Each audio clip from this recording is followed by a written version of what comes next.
Pernahkah kamu merasa gaji bulanan cuma numpang lewat? Baru juga masuk tanggal muda, saldo rekening sudah sekarat. Rasanya seperti lari di tempat. Kerja keras tiap hari tapi tidak pernah benar-benar maju. Buat banyak orang, terutama yang hidup dengan penghasilan terbatas, jadi kaya itu terdengar seperti mimpi yang terlalu jauh. Tapi tahukah kamu, justru dari keterbatasan itulah banyak kisah sukses dimulai.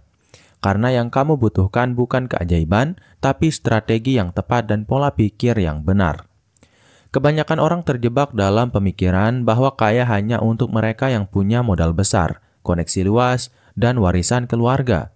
Padahal sejarah membuktikan bahwa banyak orang terkaya di dunia berasal dari latar belakang yang sangat sederhana. Mereka bukan dilahirkan kaya, tapi dibentuk oleh pilihan-pilihan kecil yang mereka ambil setiap hari. Mulai dari cara mereka mengelola uang, mengasah skill, sampai memanfaatkan peluang sekecil apapun. Dan menariknya, semua itu bisa ditiru, bahkan oleh kamu yang saat ini merasa masih pas-pasan. Di video ini, kita akan bahas 10 cara cerdas, praktis, dan terbukti efektif untuk membangun kekayaan meskipun kamu punya penghasilan terbatas. Kita tidak akan bicara soal mimpi muluk atau cara-cara instan yang menyesatkan. Sebaliknya, ini adalah langkah-langkah nyata yang bisa kamu mulai hari ini juga. Dengan sedikit disiplin dan kemauan untuk berubah, kamu akan kaget melihat betapa jauhnya kamu bisa melangkah dalam 6 bulan ke depan. Jadi pastikan kamu simak sampai akhir, karena setiap poin punya rahasia penting yang bisa jadi titik balik hidupmu. Dan tanpa berlama-lama lagi, kita langsung saja ke cara cepat kaya dengan penghasilan terbatas yang pertama, yaitu adalah pondasi kaya dimulai dari pikiranmu. Kalau kamu masih percaya bahwa kekayaan hanya datang dari gaji besar, maka kamu perlu membongkar ulang cara berpikirmu. Kaya itu bukan sekedar nominal yang masuk tiap bulan, tapi soal bagaimana kamu melihat dan memperlakukan uang. Orang dengan pola pikir miskin akan terus merasa kekurangan, berapapun uang yang dia miliki. Sebaliknya, mereka yang punya pola pikir kaya dapat melihat potensi dan peluang, bahkan dari situasi yang terlihat sempit. Inilah mengapa mindset adalah pondasi paling penting dalam perjalanan menuju kekayaan. Banyak orang takut bermimpi besar karena merasa tidak layak. Mereka terlalu cepat menyimpulkan bahwa nasib mereka sudah ditentukan oleh latar belakang ekonomi, pendidikan, atau lingkungan. Padahal kenyataannya, setiap hari kita punya kesempatan untuk mengubah arah hidup. Yang dibutuhkan hanyalah keberanian untuk bertanya pada diri sendiri. Bagaimana kalau aku bisa? Pertanyaan ini jauh lebih produktif daripada terus bertanya, kenapa aku tidak bisa? Mindset seperti ini yang akan menuntunmu pada tindakan konkret. Kita ambil contoh dari Rina, seorang kasir minimarket yang awalnya tidak punya keahlian apapun selain melayani pelanggan. Tapi dia punya pola pikir positif dan selalu penasaran. Setiap malam setelah pulang kerja, dia belajar desain grafis lewat YouTube dan mulai bikin jasa desain undangan digital. Dalam setahun, dia berhasil punya penghasilan tambahan yang bahkan melampaui gaji utamanya. Semua itu tidak akan terjadi jika dia masih berpikir sempit dan takut mencoba hal baru. Mindset kaya juga berkaitan dengan bagaimana kamu menilai resiko dan kegagalan. Orang dengan pola pikir berkembang tidak melihat kegagalan sebagai akhir, tapi sebagai proses belajar. Setiap kesalahan dianggap sebagai bekal untuk menjadi lebih baik. Mereka tidak menunda-nunda atau terlalu perfeksionis dalam mengambil langkah. Yang penting jalan dulu, koreksi sambil berjalan. Karena kalau terus menunggu sempurna, kamu akan terus diam di tempat. Jadi sebelum bicara soal strategi, tabungan, atau investasi, mulai dulu dari sini. Yaitu ubah pola pikirmu. Anggap setiap rupiah sebagai bibit, bukan sekedar sisa. Setiap keputusan finansial sebagai langkah maju, bukan beban. Dan setiap keterbatasan sebagai tantangan, bukan alasan untuk menyerah. Dari sanalah kekayaan sejati dimulai, bukan dari jumlah uang di dompet, tapi dari cara berpikir di kepala. Kemudian, cara cepat kaya yang kedua adalah pendapatan kecil tak menghalangi pendapatan ganda. Banyak orang salah kaprah saat mendengar kata penghasilan tambahan. Mereka langsung membayangkan bisnis besar, toko online, atau jadi influencer. Padahal kenyataannya, Penghasilan tambahan bisa berasal dari hal-hal kecil yang ada di sekitarmu. Yang penting bukan seberapa besar penghasilannya di awal, tapi seberapa konsisten kamu menjalaninya. Dan justru dengan gaji terbatas, kamu lebih butuh pendapatan ganda untuk bisa lepas dari tekanan finansial. Salah satu cara paling sederhana adalah menjual keahlian. Punya skill nulis, jadi penulis lepas. Bisa ngedit video, buka jasa edit Reels. Suka ngobrol, coba jadi host live shopping. Dunia digital membuka peluang yang sangat luas, bahkan buat mereka yang hanya punya modal kuota dan HP. Kuncinya adalah jangan remehkan diri sendiri. Banyak orang tidak sadar kalau kemampuan mereka yang kelihatan biasa saja ternyata bisa jadi sumber penghasilan yang stabil.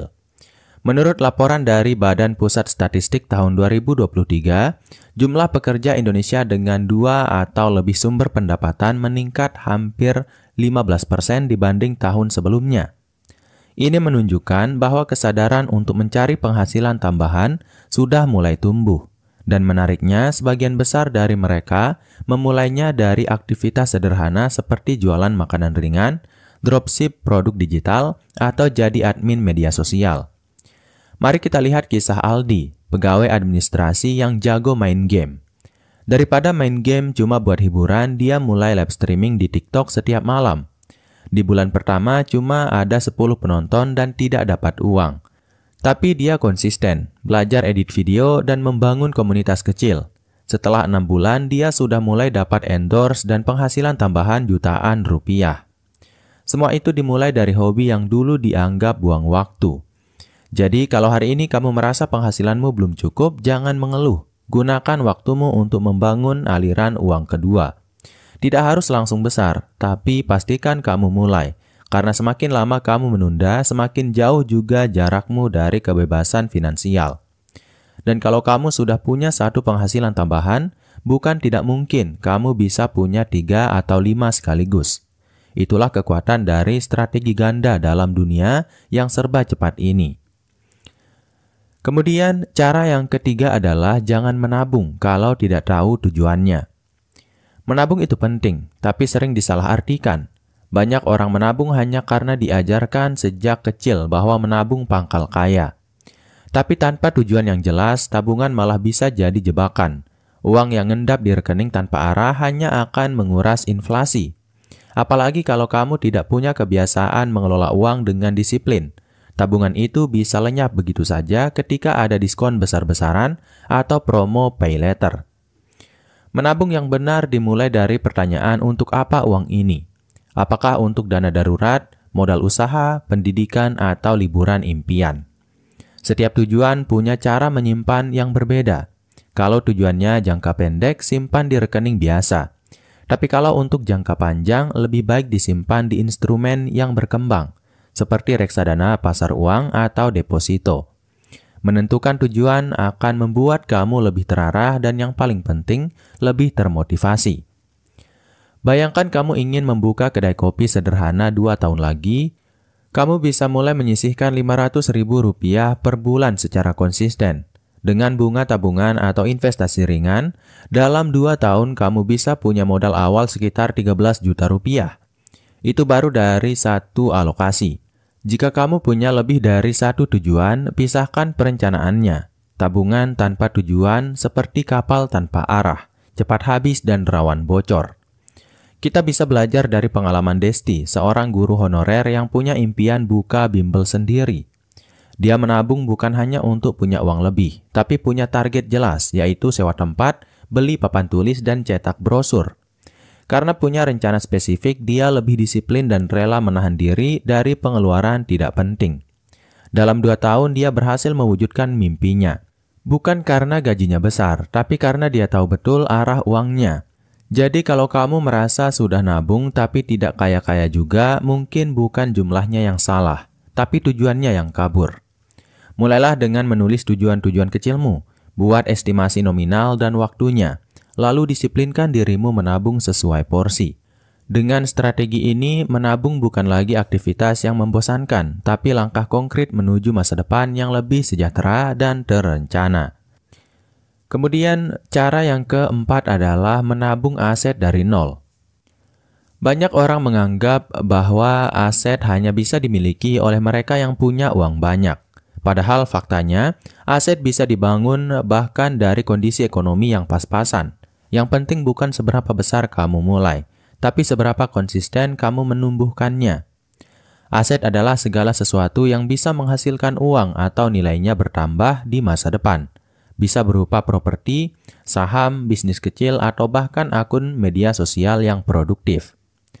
Aset paling sederhana yang bisa kamu miliki hari ini adalah pengetahuan. Ketika kamu belajar skill baru, entah itu desain, menulis, coding, atau bahkan berkebun, kamu sedang membangun fondasi aset intelektual. Kalau kamu bisa menjual keahlian itu, kamu punya modal untuk membangun aset digital seperti e-book, kursus online, atau konten monetisasi di YouTube. Dan hebatnya, membangun ini nyaris tanpa modal uang, cukup dengan modal waktu dan tekad. Contoh lain adalah membangun akun media sosial bertema tertentu. Misalnya kamu suka masak, kamu bisa bikin akun Instagram atau TikTok yang konsisten berbagi resep rumahan. Saat followers bertambah dan engagement naik, itu bisa jadi aset digital yang bisa dimonetisasi lewat endorse, paid promote, bahkan kerjasama brand. Ini terbukti dari banyak akun kecil yang sekarang jadi sumber penghasilan utama pemiliknya. Menurut laporan We Are Social 2024, rata-rata pengguna internet Indonesia menghabiskan lebih dari 3 jam per hari di media sosial. Artinya peluang untuk membangun aset digital dari konten sangat besar. Dan kalau kamu serius, dalam setahun akunmu bisa bernilai jutaan, bahkan puluhan juta rupiah. Sekali lagi, semuanya bisa dimulai dari nol, asal kamu fokus membangun, bukan cuma scroll dan konsumsi. Mulai pikirkan, apa yang kamu punya hari ini yang bisa jadi aset di masa depan. Jangan remehkan hobi, keahlian, atau pengalamanmu. Ubah jadi bentuk digital, produk, atau komunitas. Sedikit demi sedikit, kamu sedang membangun pundi-pundi kekayaan yang akan bertumbuh sendiri. Karena saat kamu tidur, aset yang kamu rawat dengan konsisten akan tetap bekerja untukmu. Kemudian cara cepat kaya dengan penghasilan terbatas yang kelima adalah uang bekerja saat kamu tidur, kekuatan passive income. Salah satu rahasia orang-orang yang cepat kaya adalah mereka tidak hanya mengandalkan penghasilan aktif, mereka punya passive income. Pendapatan yang terus mengalir tanpa harus bekerja terus-menerus. Konsep ini mungkin terdengar mewah bagi kamu yang penghasilannya terbatas, tapi percayalah membangun passive income bisa dimulai dari hal kecil. Dan kalau kamu sabar merawatnya, hasilnya bisa sangat luar biasa dalam jangka panjang. Misalnya kamu menulis e-book berdasarkan pengalaman kerja atau pengetahuan tertentu, lalu menjualnya di platform digital. Setelah selesai menulis satu kali, kamu bisa menjualnya berkali-kali tanpa harus menulis ulang. Begitu juga jika kamu membuat video tutorial dan memonetisasi lewat YouTube. Di awal mungkin butuh waktu dan tenaga, tapi begitu sistemnya berjalan, kamu akan mulai menikmati hasilnya bahkan saat kamu sedang tidur. Bentuk lain dari passive income yang bisa dimulai dari kecil adalah menyewakan barang, punya kamera nganggur, sewa ke mahasiswa atau konten kreator pemula. Punya motor lebih bisa disewakan lewat aplikasi, atau kamu bisa mulai berinvestasi kecil-kecilan di platform peer-to-peer lending dengan dana Rp100.000. Meskipun resiko ada, tapi dengan riset yang matang itu bisa jadi latihan awal membangun aliran pendapatan pasif. Kita ambil contoh dari Harry, seorang teknisi printer yang tiap akhir pekan merekam proses perbaikannya dan mengunggahnya ke YouTube. Di awal viewersnya sedikit, tapi karena kontennya spesifik dan bermanfaat, dalam 1 tahun channelnya mulai menghasilkan dari AdSense. Sekarang, tanpa harus menambah jam kerja, dia tetap menerima pendapatan tambahan setiap bulan dari video-videonya yang sudah tayang. Passive income bukan tentang kemewahan, tapi tentang kebebasan. Kebebasan untuk tidak selalu menukar waktu dengan uang. Dan dengan penghasilan terbatas, justru passive income bisa jadi penyelamat dalam situasi darurat. Jadi, daripada mengeluh uang tidak cukup, lebih baik mulai pikirkan apa yang bisa kubuat sekali tapi menghasilkan berkali-kali. Jawaban dari pertanyaan itu bisa mengubah hidupmu. Kemudian cara yang keenam adalah jangan takut mulai kecil karena besar datangnya nanti. Banyak orang gagal jadi kaya bukan karena malas, tapi karena menunggu momen yang sempurna. Mereka merasa harus punya modal besar dulu, harus punya skill sempurna dulu, harus punya waktu luang dulu. Padahal dalam kenyataannya, mereka yang berhasil justru mulai dari kondisi yang serba terbatas. Bahkan keterbatasan seringkali memaksa kita jadi lebih kreatif dan tangguh. Jadi kalau kamu merasa kondisi saat ini belum ideal, justru itu momen terbaik untuk memulai. Ambil contoh Rico, tukang fotokopi di kampung yang setiap hari melayani siswa dan warga. Karena sering ditanya soal print dokumen online, dia belajar sedikit demi sedikit tentang pengolahan file PDF dan mulai buka jasa edit skripsi sederhana. Dari situlah tambahan penghasilannya muncul.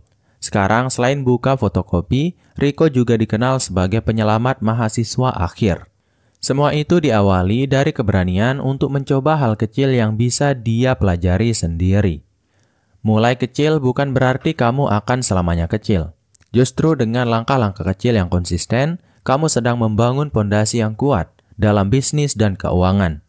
Yang paling penting bukan seberapa cepat kamu mulai besar, tapi seberapa tahan kamu menghadapi naik turunnya proses. Sebuah usaha kecil yang dijalankan dengan tekun akan lebih tahan lama dibanding ide besar yang hanya jadi wacana. Menurut riset dari Global Entrepreneurship Monitor atau GEM, lebih dari 60% pengusaha sukses dunia memulai dari usaha kecil atau pekerjaan sampingan yang awalnya tidak dianggap serius. Mereka bukan orang kaya dari awal, tapi mereka kaya karena membiasakan diri untuk mulai, gagal, lalu mencoba lagi. Jadi ketika kamu punya ide sederhana tapi belum berani mulai karena belum cukup, ingat bahwa hampir semua pencapaian besar lahir dari keberanian kecil pertama. Tantangan terbesar dalam hidup bukan kekurangan uang, tapi ketakutan untuk melangkah. Jadi berhentilah menunda karena merasa belum cukup hebat. Langkah kecil hari ini akan membawamu lebih dekat ke kebebasan finansial esok hari. Mulailah dari apa yang ada di tanganmu sekarang, sekecil apapun itu. Karena sejatinya bukan ukuran awalmu yang penting, tapi bagaimana kamu bertahan dan berkembang dari titik itu. Kemudian cara yang ketujuh adalah jadikan waktu senggangmu ladang uang. Berapa banyak waktu dalam sehari yang kamu habiskan untuk scrolling tanpa arah di media sosial? Tanpa kita sadari, waktu adalah aset paling mahal yang sering kita sia-siakan. Padahal kalau waktu senggang itu digunakan dengan bijak, ia bisa jadi ladang uang yang luar biasa. Bahkan banyak orang yang sukses membangun kekayaan justru dari memanfaatkan sisa waktu setelah pekerjaan utama selesai. Bayangkan kamu punya 2 jam setiap malam setelah pulang kerja. Dalam 2 jam itu, kamu bisa memilih antara menonton drama non-stop atau belajar satu skill praktis seperti desain Canva, video editing, atau membuat blog pribadi. Dalam 3 bulan, kamu bisa menguasai satu skill baru. Dalam 6 bulan, kamu bisa mulai menghasilkan dari skill itu. Waktu yang tadinya terasa sisa ternyata bisa jadi mengubah arah hidup. Paris, seorang pegawai administrasi di kantor kecil, menggunakan waktu senggang malamnya untuk belajar menjadi copywriter. Ia ikut kelas online gratis, praktik membuat caption produk, dan akhirnya diterima sebagai freelance writer untuk UKM lokal. Sekarang, meskipun gaji kantor masih tetap, penghasilannya bertambah dari proyek-proyek nulis yang dia tangani dari rumah. Dia tidak keluar dari pekerjaan utamanya. Dia hanya mengubah cara menggunakan waktunya. Menurut data BPS, rata-rata orang Indonesia memiliki waktu luang 2-4 jam per hari di luar jam kerja dan aktivitas rumah tangga. Itu berarti dalam sebulan kamu punya lebih dari 60 jam waktu bebas. Kalau separuhnya saja kamu gunakan untuk belajar atau membangun proyek kecil, hasilnya bisa jadi luar biasa. Masalahnya bukan pada kurangnya waktu, tapi cara kita memilih menggunakan waktu tersebut. Jadi mulai sekarang, ubahlah cara kamu memandang waktu. Jangan hanya menjadikannya alat untuk hiburan, tapi juga alat untuk kemajuan. Waktu senggang bukan waktu yang mubazir. Kalau kamu tahu caranya, itu bisa jadi tambang emas. Gunakan waktumu untuk sesuatu yang bisa mengubah masa depanmu. Karena yang membedakan orang biasa dengan orang sukses bukan seberapa sibuk mereka, tapi bagaimana mereka mengatur waktu di tengah kesibukan itu. Kemudian cara yang kedelapan adalah pakai gaji kecil buat membangun kredit baik. Banyak orang takut dengan kata uang, padahal di dunia keuangan ada yang namanya hutang produktif.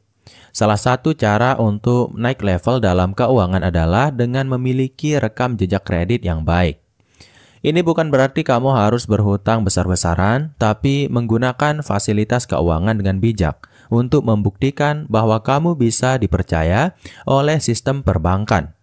Dan kamu bisa memulai ini meski penghasilanmu kecil. Misalnya, kamu bisa mulai dari kartu kredit limit rendah atau cicilan kecil yang jelas kegunaannya. Gunakan untuk kebutuhan yang memang penting, lalu bayar tepat waktu. Ini akan membentuk skor kreditmu. Ketika kamu suatu saat butuh modal usaha atau rumah, kamu akan lebih mudah disetujui oleh bank. Banyak orang gagal mendapatkan pinjaman bukan karena mereka tidak mampu bayar, tapi karena tidak punya histori kredit sama sekali. Dina, seorang guru les privat, menggunakan kartu kredit hanya untuk isi saldo e-wallet dan membeli buku-buku pelajaran daring. Dia tidak pernah telat membayar tagihan, dan setelah 2 tahun, dia berhasil mendapatkan pinjaman KUR dari bank untuk membuka kelas bimbingan belajar sendiri. Semua itu dimulai dari pengelolaan kecil yang terlihat sepele, tapi dampaknya besar di masa depan. Statistik dari OJK menunjukkan bahwa lebih dari 70% masyarakat Indonesia belum tersentuh layanan kredit formal, alias masih tergolong non-bankable. Padahal akses ke lembaga keuangan formal bisa sangat membantu dalam mempercepat pertumbuhan ekonomi pribadi. Jika kamu bisa membangun citra finansial yang sehat, kamu akan lebih mudah memperluas peluang usaha dan investasi. Jadi jangan takut memulai membangun kredit meski dari nominal kecil. Asal kamu paham bedanya hutang konsumtif dan hutang produktif, serta punya disiplin membayar tepat waktu, kamu sedang menyiapkan jalan pintas menuju kesejahteraan. Dengan rekam jejak yang baik, peluang besar akan lebih mudah terbuka. Kredit yang sehat bukan beban, tapi bisa jadi jembatan menuju masa depan yang lebih mapan. Kemudian cara yang ke-9 adalah ubah skill jadi produk, bukan sekedar jasa. Kalau kamu punya keahlian, jangan hanya menjual waktumu. Ubah skill itu jadi produk yang bisa dijual berulang. Ini adalah salah satu kunci kekayaan di era digital. Alih-alih selalu kerja berdasarkan permintaan orang lain, kamu bisa menciptakan sesuatu dari keahlianmu yang bisa dijual kapan saja tanpa kamu harus hadir secara langsung. Dengan cara ini, kamu mulai membangun sistem yang bekerja untukmu, bukan sebaliknya. Misalnya, kamu jago masak. Daripada hanya buka jasa catering, kamu bisa bikin e-book resep atau video tutorial dan menjualnya di platform digital. Sekali kamu buat, kamu bisa jual berkali-kali tanpa harus repot masak lagi. Atau kalau kamu suka menggambar, ubah ilustrasimu jadi desain untuk dijual di marketplace seperti Redbubble atau Teespring. Ini semua dimulai dari pemahaman bahwa produk digital bisa memperluas jangkauan skillmu. Contoh nyata datang dari Tia, seorang penata rias freelance. Saat pandemi, klien berhenti total. Daripada mengeluh, dia membuat seri video tentang tips makeup untuk pemula dan menjual template makeup look mingguan untuk wedding planner. Sekarang selain kembali punya klien offline, dia juga punya penghasilan dari konten digital yang dia ciptakan sendiri, bahkan saat tidak sedang merias siapapun. Strategi ini tidak hanya membuatmu lebih fleksibel secara waktu, tapi juga membebaskan dari keharusan selalu sibuk untuk mendapatkan uang. Kamu bisa terus mengembangkan versi-versi baru dari produkmu, menyesuaikan dengan tren atau kebutuhan pasar. Setiap pembeli baru adalah bukti bahwa usahamu punya nilai yang bisa diterima banyak orang, dan itu artinya nilai dari skillmu meningkat. Kamu tidak harus langsung bikin produk sempurna. Mulailah dari yang sederhana, yaitu satu PDF panduan, satu template desain, satu paket materi audio. Yang penting kamu mulai melihat skillmu bukan sekedar alat bantu orang lain, tapi aset yang bisa berkembang jadi produk. Kalau kamu berhasil melangkah ke titik ini, kamu bukan hanya seorang pekerja lepas. Kamu adalah produsen, kreator, dan pemilik kekayaan intelektual yang bisa berkembang terus. Kemudian, cara cepat kaya dengan penghasilan terbatas yang terakhir atau yang ke-10 adalah berani berbeda, karena jalan umum jarang membawa kemana-mana. Kalau kamu merasa terus ikut arus tapi tidak kunjung maju, mungkin saatnya keluar dari kerumunan. Fakta pahitnya, cara-cara umum jarang menghasilkan hasil luar biasa. Mereka yang cepat kaya seringkali bukan karena ikut cara biasa, tapi karena berani mengambil pendekatan yang tidak populer. Bukan berarti asal nekat, tapi berani berpikir beda dan melihat peluang di tempat orang lain belum melirik. Kita bisa belajar dari Ayu, yang dulu kerja sebagai karyawan customer service. Ketika semua temannya sibuk ikut pelatihan digital marketing, Ayu malah belajar membuat lilin aromaterapi handmade, yang saat itu belum tren. Awalnya banyak yang mencibir, tapi karena dia konsisten dan tahu cara membungkus brandnya secara unik, produknya mulai dilirik pasar niche. Sekarang Ayu punya toko online sendiri dan rutin kirim produk ke luar kota. Berani berbeda juga berarti berani menolak standar yang tidak sesuai denganmu. Kalau orang-orang sekitarmu selalu menyuruhmu, tunggu naik gaji dulu baru mulai bisnis. Mungkin kamu harus jadi yang pertama, membuktikan bahwa bisnis bisa dimulai bahkan dari uang jajan. Kalau semua orang mengejar hal yang sama, peluang terbaik justru sering ada di tempat yang sepi, di ruang yang belum terlalu ramai pesaingnya.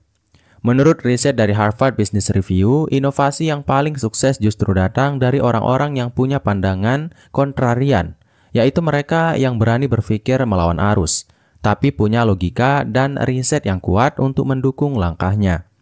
Jadi jangan takut kalau ide kamu tidak umum.